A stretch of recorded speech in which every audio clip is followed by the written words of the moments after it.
ô nó nhớ có tụi mình xài lò trên này ta sợ xí Hà chỉ là mà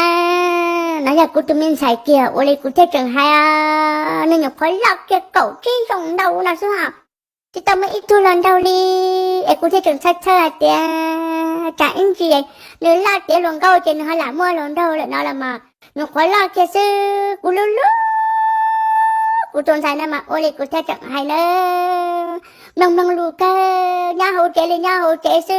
trốn tu chế, bự lan gió. Đi qua trên bam bam bam bam bam bam qua ta kia trên mà thị sẽ ta nhất tơ luật tận lộ đông ly ở đây cụ thể chẳng hai tan thôi bé chẳng thầy ít chẳng trả nó trong đại bé chỉ đây chỉ đây thì nơi cho thế chứ mà mình nhỏ trâu ta rồi à ta sự của tụi nào chơi sao ở đây cụ thể chẳng hai mắm lăng lụi chẳng mà mình nhỏ đi nữa chứ chỉ mới tu lần đầu đi nữa bây giờ là tôi tao mua nhà mà nè giờ chạy đông đi đâu